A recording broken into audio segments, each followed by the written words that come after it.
नमस्कार दोस्तों, कहानी सुनी अनसुनी में आपका स्वागत है। आइए आज हम अपनी यात्रा एक और नई कहानी के साथ शुरू करते हैं। पौराणिक कथाएं प्रतीकात्मक भाषा में होती हैं और इनमें जैविक वास्तविकताओं की बजाय गहरे अर्थ और नैतिक शिक्षाएं छिपी होती हैं। इन्हें सत्य मानने से पहले उनके प्रतीकवाद और संदर्भ को समझें। अंधविश्वास से बचें और कथाओं को सही संदर्भ में समझने का प्रयास करें। एक ऐसा नाम जो हिंदू पौराणिक कथाओं में अद्वितीय सुंदरता और आकर्षण का प्रतीक माना जाता है। अनुमान है आप समझ गए होंगे। नहीं समझे कोई बात नहीं, मैं बता देती हूँ। वो है उर्वशी। उर्वशी की उत्पत्ति की कथा हिंदू पौराणिक कथाओं में बहुत ही प्रसिद्ध है।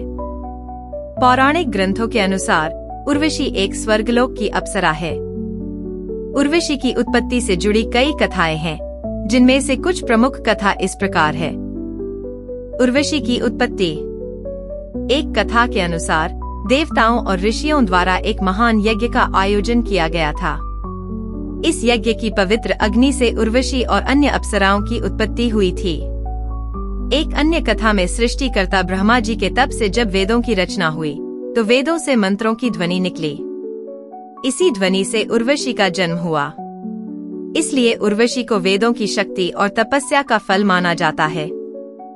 भागवत पुराण के 7वें स्कंद अध्याय 15 में नर और नारायण का उल्लेख मिलता है, जिसके अनुसार जब स्वर्ग की अप्सराओं ने अपनी पूरी कोशिश कर ली और नर और नारायण की तपस्या को भंग करने में असफल रहीं, तब नारायण ने अपनी जांघ उरु पर थपकी मारी और वहां से एक अत्यंत सुंदर अप्सरा प्रकट हुई। इस अप्सरा का नाम उर्वशी रखा गया क्योंकि वह उरु से उत्पन्न हुई थी। उर्वशी की सुंदरता को देखकर इंद्र का परिकर मंत्रमुग्ध हो गया। नारायण यह देखकर मुस्कुराए और उर्वशी को स्वर्ग में अपना स्थान पाने का आदेश दिया। इंद्र के परिकर का नर और नारायण की तपस्या में विघ्न डालने का प्रयास विफल रहा।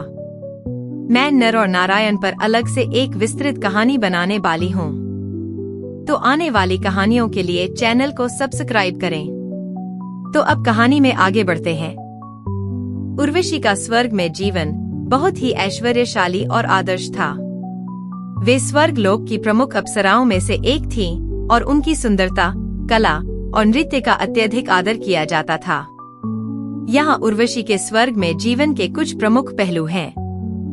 अप्सरा के रूप में स्थिति। उर्वशी स्वर्ग में प्रमुख अप्सरा थीं। अप्सराएं स्वर्ग के सुंदर और मोहक नृत्य और संगीत के लिए जानी जाती हैं। उनका जीवन स्वर्ग की विलासिता और सौंदर्य से परिपूर्ण था। वे अपने नृत्य और संगीत के लिए प्रसिद्ध थीं। उनके नृत्य से स्वर्ग के देवता और ऋषि मुनि आनंदित होते थे। उनकी कला और सौंदर्य स्वर्ग के जीवन की एक महत्वपूर्ण हिस्सा थे। देवताओं के साथ संबंध। इंद्र, जो स्वर्ग के राजा हैं, उनके दरबार में सभी अप्सराएं विशेष स्थान रखती हैं। उर्वशी की विशेष स्थिति और महत्व स्वर्ग में उनकी प्रतिष्ठा को दर्शाता है।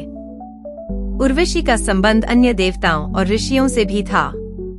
उनके मोहक रूप और प्रभावशाली कला से देवता और ऋषि मुनि प्रभावित रहते थे। स्वर्ग में स्थिति की विशेषताएं। उर्वशी ने जीवन को स्वर्ग के सुखद और आरामदायक वातावरण में बिताया। स्वर्ग की विलासिता, ऐश्वर्य और सुंदरता उनके जीवन का हिस्सा थे। स्वर्ग में उर्वशी को सुरक्षा और सम्मान प्राप्त था। उनकी कला और सुंदरता के कारण उन्हें विशेष सम्मान और आदर मिलता था। उर्वशी की स्वर्ग से विदाई। जैसा कि आप सभी जानते हैं, देवराज इंद्र को अपनी स्वर्ग की कुर्सी बहुत प्यारी है। महर्षि वेदव्यास के अद्भुत महापुराण और वायु पुराण में विवरण मिलता है।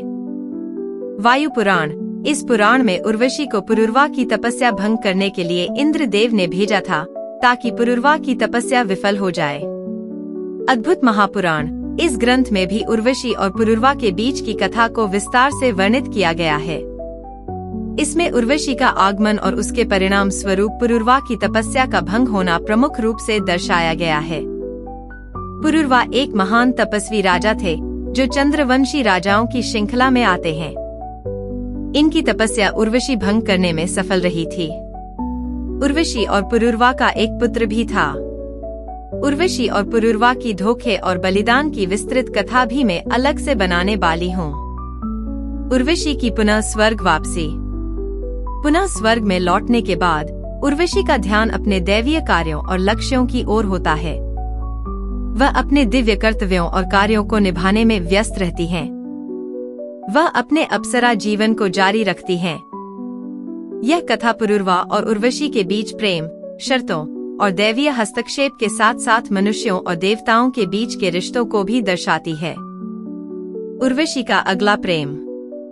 उर्वशी की कथा में प्रेम और रोमांस का एक प्रमुख हिस्सा है और उनके अगले प्रेम संबंध की कहानी भी दिलचस्प है। पौराणिक कथाओं और पुराणों के अनुसार उर्वशी का प्रेम जीवन केवल पुरुरवा तक ही सीमित नहीं था। उर्वशी के प्रेम जीवन की अगली कड़ी में है महाराज नहुष। नहुष और उर्वशी की कथा। पद्म पुराण और वायु पुराण जैसे ग्रंथों में इस कहानी का उल्लेख पाया जाता है। इन ग्रंथों में नहुष के स्वर्ग में आसीन होने और उर्वशी के साथ उनके संबंधों का वर्णन है। नहुष ने स्वर्ग तक पहुंचने के लिए कठिन तपस्या की और उन्होंने इंद्र की जगह ले ली। जब नहुष स्वर्ग में इंद्र की भूमिका में थे, उन्होंने उर्वशी को अपनी पत्नी बनाने की इच्छा जताई। नहुष एक प्राचीन राजा और सौरवंशी वंश के सदस्य थे। वह चंद्र वंश के एक महान राजा थे, जो उर्वशी के प्रेम को जीतने की कोशिश करते हैं। उर्वशी के प्रति नहुष की प्रेमिका की कहानी उनकी दिव्य और मानवीय भावनाओं का प्रतिनिधित्व करती है। उर्वशी के साथ संबंध। नहुष की कहानी में एक दिलचस्प मोड़ तब आया जब वह उर्वशी को अपनी पत्नी बनाने की कोशिश करता है। उर्वशी ने नहुष की इस इच्छा को स्वीकार नहीं किया क्योंकि उनके साथ विवाह करने की शर्तें और परंपराएं थीं। यह कथा उनकी इच्छाओं और उनके दिव्य अधिकारों के बीच संघर्ष को दर्शाती है। उर्वशी और नहुष के बीच के संबंध और नहुष के दंड की कथा पौराणिक ग्रंथों में मिलती है और यह कथा उनके प्रेम, अधिकार और दंड के संदर्भ में महत्वपूर्ण है। उर्वशी और अर्जुन की कथा। महाभारत के अरण्यक पर्व में जब पांडव वनवास में थे, तब अर्जुन ने दिव्यास्त्रों की प्राप्ति के लिए इंद्रलोक की यात्रा की। इंद्रलोक में रहते हुए अर्जुन ने अपनी साधना और तपस्या को जारी रखा। उर्वशी, जो स्वर्ग की सबसे सुंदर अप्सरा थी, ने अर्जुन को देखा और उनके साहस, सौंदर्य और तपस्या से प्रभावित हुई। उर्वशी में अर्जुन के प्रति प्रेम भावना विकसित हो गई। एक दिन उर्वशी ने अर्जुन के पास जाकर अपने प्रेम का इजहार किया और उनसे विवाह करने की इच्छा जताई। लेकिन अर्जुन, जो सदैव धर्म और मर्यादा का पालन करते थे, ने उर्वशी को एक मातृ समान नारी माना और उनके प्रस्ताव को विनम्रता पूर्वक अस्वीकार कर दिया। उर्वशी अर्जुन की इस प्रतिक्रिया से क्रोधित और अपमानित हो गईं। गुस्से में उर्वशी ने अर्जुन को नपुंसक होने का श्राप दे दिया। यह कथा अर्जुन के उच्च आदर्शों और उनके चरित्र की महानता को दर्शाती है। इस कहानी के सभी पात्रों की विस्तृत कहानी अलग से बनाने वाली हूँ। फिलहाल इस कहानी में इतना ही। अगर आपको यह कहानी अच्छी लगी हो तो लाइक करें। आने वाली कहानियों के लिए चैनल को सब्सक्राइब जरूर करें। धन्यवाद।